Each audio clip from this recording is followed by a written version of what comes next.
Et place maintenant à notre série de la semaine consacrée, Jean-Baptiste, à l'association Valentin AUI. Et oui, elle vient en aide aux personnes aveugles et malvoyantes et a pour mission de favoriser leur insertion. Dans notre premier épisode ce soir, Bruno Lopez et Louis Simondet se sont rendus dans une des résidences.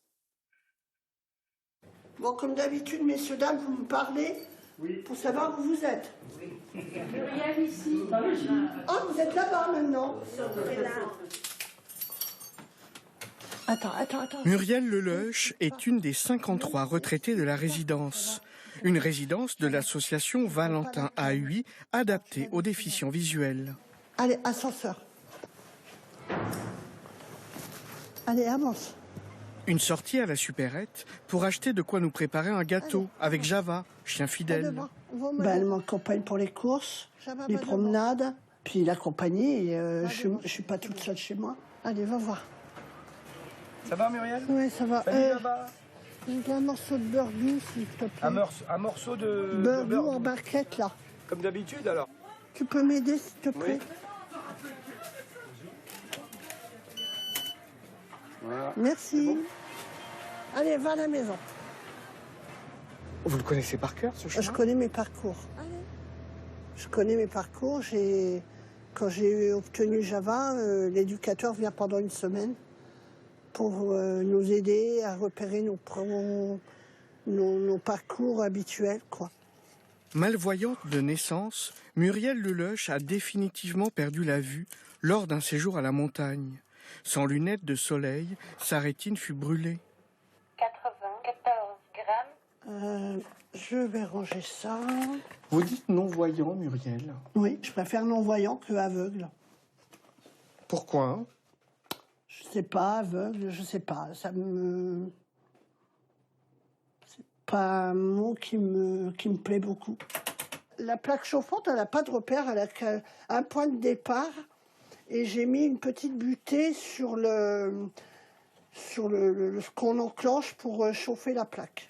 Et alors comment faites-vous pour ne pas vous brûler? Il faut faire attention, j'étais habituée, étant malvoyante et non-voyante, à faire la cuisine. Une indépendance qui a un prix, 1800 € pour un studio chaque mois. Un loyer qui inclut une assistance, des activités et 20 repas. Dans l'épisode prochain, indépendance encore. Les outils de la connaissance, l'imprimerie en braille de l'association Valentin AUI. La suite à présent de notre série, Jean-Baptiste. Nous sommes aux côtés de l'association Valentin AUI qui favorise l'insertion des personnes aveugles et malvoyantes. Alors toujours un peu d'histoire, elle a été créée en 1889 et elle est devenue, cette association, reconnue même d'utilité publique en 1891. Et ce soir, vous allez tout comprendre sur la lecture, l'impression et l'écriture braille. Bruno Lopez, Louis Simondet.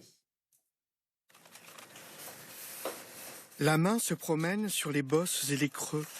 On dit de l'écriture braille, inventée en 1829, qu'elle est embossée, elle est en relief.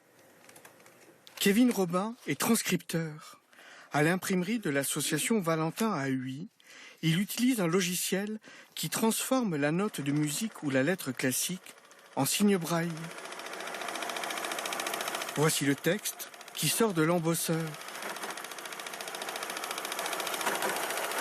Prospectus, signalétique et revue, l'imprimerie dispose aussi d'un traceur, une autre façon d'écrire en relief. Cette machine va d'abord, dans un premier temps, réaliser ce qu'on appelle la quadrie, c'est-à-dire l'encre, l'impression, et après, elle va projeter une résine qui va se poser sur l'encre et ainsi réaliser le relief. Les applications de ce système sont multiples. Et toutes concourent à l'accès au savoir, à la connaissance et finalement à l'autonomie des déficients visuels. Ce guide pédagogique réalisé pour le musée du Louvre en est un exemple. Donc les personnes non-voyantes vont, elles, poser leurs mains sur le document et constater qu'il y a un relief. Donc ce relief a été pensé en collaboration évidemment avec tout le côté artistique qui est important. Et du coup vous avez sur le côté une légende qui va permettre aux non-voyants d'associer les reliefs précis de la peinture avec la légende, de manière à comprendre à quoi ils correspondent. Arnaud Lekerler travaille à l'imprimerie depuis 20 ans. Il est aveugle de naissance et il a appris le braille tout petit. Son clavier en relief lui permet de modifier les textes. Il est correcteur. Je fais attention à mes doigts, effectivement, parce que bon, c'est quand même mon outil de travail. Et plus on apprend le braille tard, plus c'est difficile, parce que justement, les gens n'ont pas cette sensibilité. Le Pacha Kéhéman, Ali, 1805, il s'essaie même à l'apprentissage de la langue arabe. Seulement 15% des déficients visuels maîtrisent le braille. Nous constaterons dans l'épisode prochain comment les nouvelles technologies viennent compléter ces moyens d'émancipation promus par l'association Valentin AUI. Et de la solidarité encore avec le 3e épisode de notre série. Et effectivement, nous découvrons toutes les initiatives de l'association Valentin AUI qui favorise la défense des droits des personnes malvoyantes et aveugles. Et ce soir, vous allez tout comprendre sur ces nouvelles technologies qui améliorent la vie quotidienne des déficients visuels. Bruno Lopez et Louise Simondet.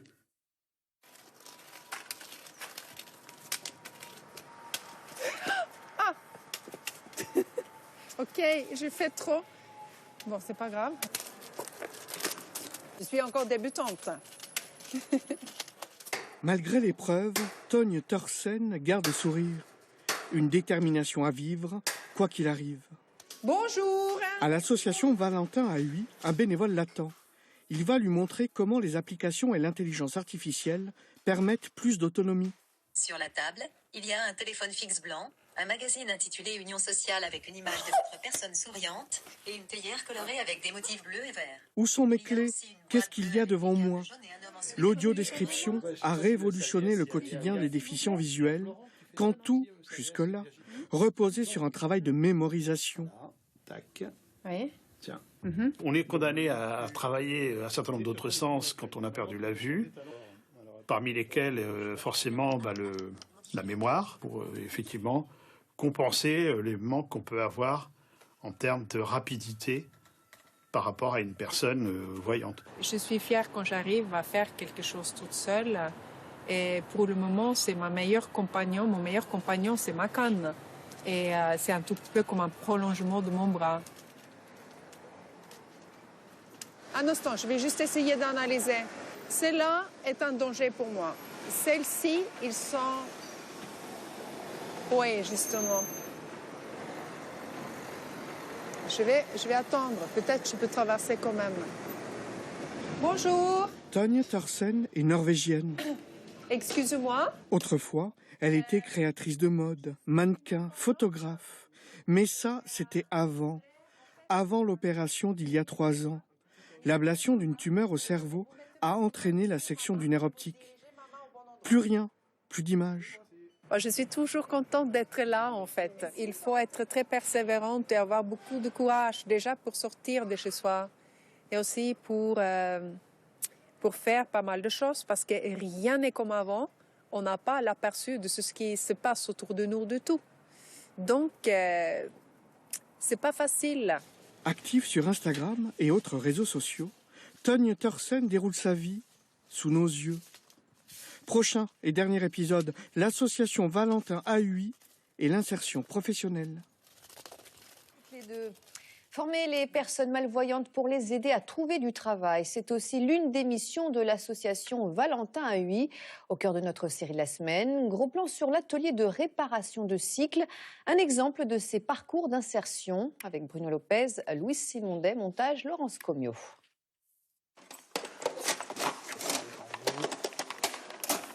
Il n'a pas été remis. Ah si, il est là. Il entame sa 2e année de formation dans l'atelier de l'association Valentin AUI. Anthony Hugereau, 35 ans au compteur, n'a jamais vu le monde qui l'entoure. C'est mes yeux, les mains. Moi, je touche tout avec mes mains, en fait. Pas faire autrement. Depuis longtemps, j'aime tout ce qui est sur la mécanique, que ce soit les sports mécaniques comme la F1 ou l'automobile. Et c'est vrai que cette formation me permet, moi, de me sentir utile pour des clients qui ont besoin de leur vélo le lendemain pour aller au travail ou faire des courses. Et donc, pour moi, c'est quand même le plus important que de rester chez soi à rien faire dans son canapé. Ah bon, pourquoi? Non, c'est bon. 160 élèves passent ici chaque année. Leur formateur, malvoyant, connaît les astuces pour les aider. Il leur faudra 1 ou 2 ans selon leur capacité avant de passer leur diplôme. Avoir Donc les ça, tu plateaux poses avec ça la sur l'établi. Donc, les plateaux avec la manivelle, ouais. ouais, les plateaux, donc on n'a pas besoin de changer. Ouais. Donc ils sont en bon état. Donc là, il y en a voilà. 3, c'est ça? Ouais, c'est un triple plateau. Le but, c'est que ça aboutisse à un emploi. Et là, les plupart trouvent du travail. Il y a une insertion dans le métier, en fait, de l'ordre de 80%. De l'atelier de formation, on passe à l'entreprise adaptée, financée par les recettes des réparations, les subventions et par les dons que récolte l'association Valentin à Huy. Un peu plus, non? Je pense, non? Ouais. Tu vois, ça passe. Là-dessus, hein. Alors les vélos, ils sont obligatoirement sécurisés parce qu'en fait, les réparateurs non-voyants ont subi la même formation que finalement un valide. Donc du coup, ils ont un diplôme. C'est un diplôme d'État qui est délivré par l'INCM. C'est l'Institut national de cycle et motocycle. Moi, je suis malvoyant de naissance, mais j'ai quand même réussi à avoir 2 CAP. Mais ma vue a commencé à décliner. Et la médecine du travail m'a mis inapte. Et du jour au lendemain, je me suis retrouvé sans rien. Et malheureusement, on ne vous dit pas quoi faire. Après un détour chez France Travail, ex-Pôle emploi, Christophe Le Bihan trouvera finalement sa place et un boulot grâce à l'association. Est-ce que vous vous sentez bien dans votre travail? Oui. Oui.